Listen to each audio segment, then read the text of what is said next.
This is the first video for Unit 3, Block 2. We're going to talk about finding absolute maximum and absolute minimum. In the last unit, Unit 3, Block 1, we talked about using the first derivative test to identify local maximum and local minimum. Remember, local max or local min are the highest points or lowest points in a little local region.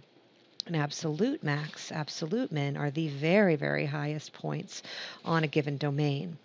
So, first definition here, a function f of x has an absolute maximum on a given interval if at x equals c, if f of c is greater than or equal to every other possible output value on that interval. Let me just sketch a little graph here.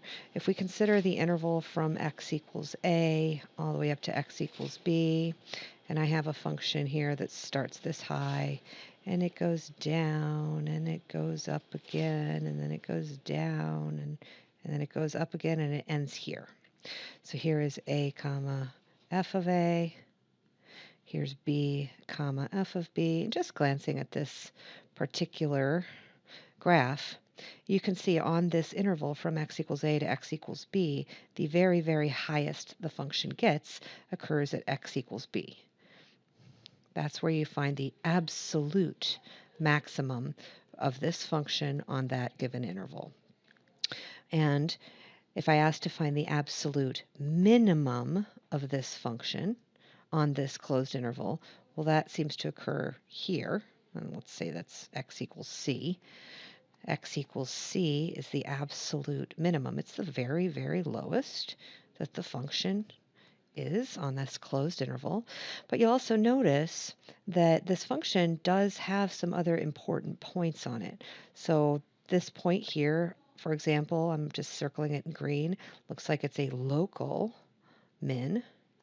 This point here is a local max. They're not the very highest on the entire interval, but they are important because they're the local min. They're the lowest in a local region, and the local max, a highest in a local region.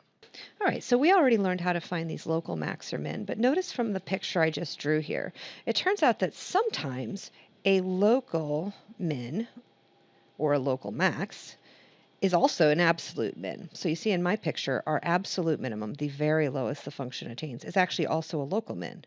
It would be a place where the derivative is 0, and on the left side the derivative is negative, the right side the derivative is positive.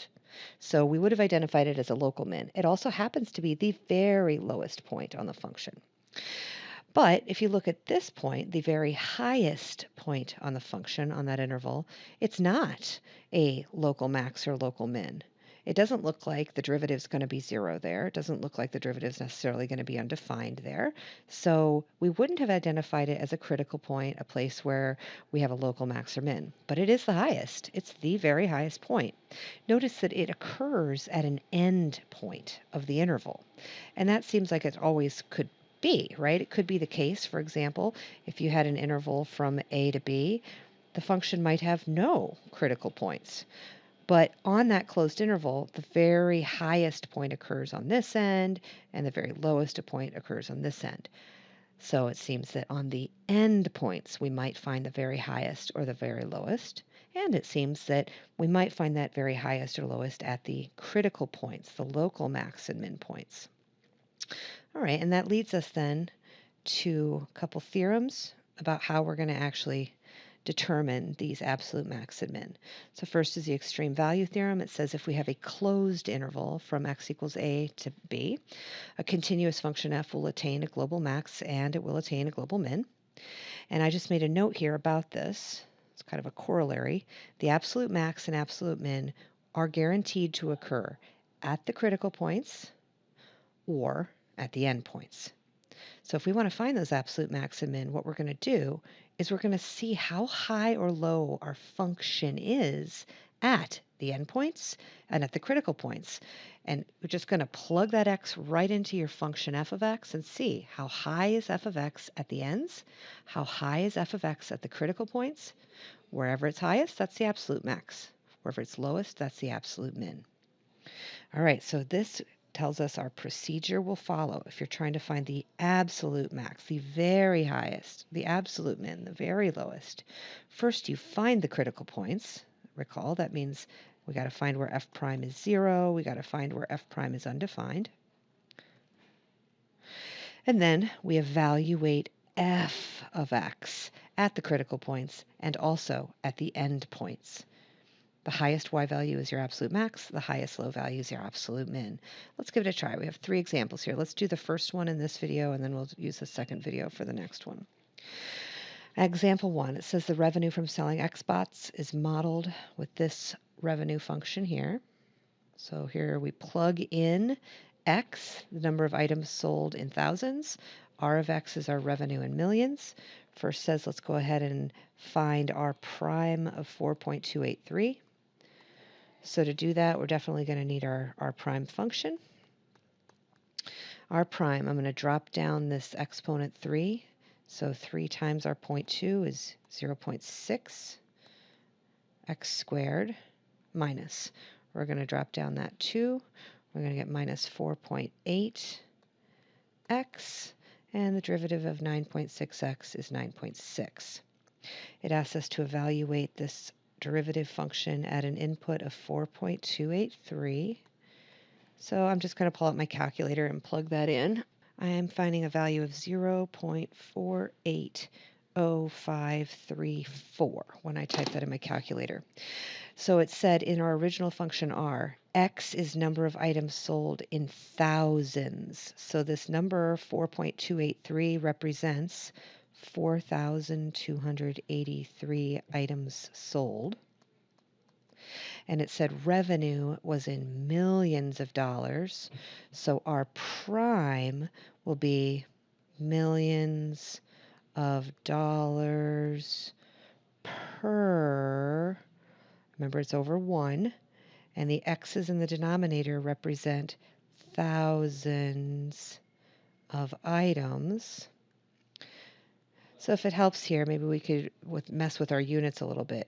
0.480534 millions of dollars is really $480,534. 1,000 items, I might just write as 1,000 items. And dividing these out would be getting $480.534 per item. All right, and as a sentence then, we're saying at the instant when they're selling 4,283 items, revenue is increasing at a rate of $480.53 per item. All right, part B says, assuming the company is only capable of producing at most 10,000 items, find the number of items that will produce the highest revenue and the number that produces the lowest revenue, and identify the revenue at those times. Now notice the phrasing here. I didn't say find local max and min and interpret. Find points when revenue reaches local max points. I'm actually asking, on this time span, this number of items span, when is revenue highest, when is revenue lowest? We are actually trying to find the absolute max, the absolute min. And I was given a little bit of information about how to restrict the input. It's saying they are only capable of producing at most 10,000 items. They're saying we can only go up to x equals 10. But of course, we're talking about x equals items sold, so the lowest is x equals 0, because you can't sell less than 0 items. So we need to restrict our function from x equals 0 to x equals 10 and find the highest and lowest on that interval. So we have identified the endpoints. Remember, the highest, the very highest, the absolute highest and the absolute lowest will occur either at the endpoints or at the critical points. I need to find how high is r of x at the ends and at the critical points. So first, let's find the critical points. So we already said our prime of x is 0.6x squared minus 4.8x plus 9.6. This is a quadratic function. It's never undefined, so we don't have to worry about those type of critical points. Instead, we can just focus on solving where our prime function is equal to 0. I'm going to use the quadratic formula. I'm going to use my calculator to help me with that discriminant, the number underneath the radical. I'm typing in my calculator the 4.8 squared minus 4 times 0.6 times 9.6. And underneath the radical, the discriminant I'm getting is 0 there. So this simplifies to having only 1 at x equals 4.8 over 1.2, which is 4. All right, so I conclude here there's one critical point at x equals 4. Right here is where you need to be careful. We are not asked to find local max and min. I'm not going to use the first derivative test to determine if this critical point is a max or min. I wasn't asked to do that. I was asked to find the very highest the revenue gets on the interval from 0 to 10. So I need to find how high is the revenue when x is 0. How high is the revenue when x is 4? How high is the revenue when x is 10? Evaluating r at these times to see how high it is. So the r function, the original r function, was this third degree polynomial. I'm going to plug in 0 to that, 4 to that, and 10. When I plug in 0, we get out r of 0 equals 0. When I plug in 4, r of 4 is 12.8. When I plug in 10, r of 10 is 56. Right here, I can make my conclusions about absolute max and absolute min. This is the highest value of R. This is the highest revenue. It occurs when X is 10. The revenue is 56 millions of dollars. So that is our absolute max. The lowest value here is 0. So that is our absolute min. When they sell 0 items, the revenue is $0. When they sell 10,000 items, revenue turns out to be 56 million, and that's the very highest they can make. Lastly, we're asked to, by hand, kind of sketch out what this thing must look like. So we're looking at an interval from x is 0 to x is 10. What we've determined is this point is on the graph. So 0, 0 is on the graph. When x is 0, the revenue function has a height of 0. When you go over here to x is 4, it's higher, right? It's at x is 4. We got 12.8 is the height of the function.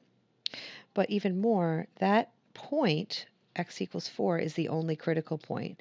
R is flat for an instant right there. And then at x equals 10, it's even higher. At 10, it's got a height of 56. So in between, I know R must be increasing the entire time. I know that because there's no way it could go up and then down and then back up again. Could not do that.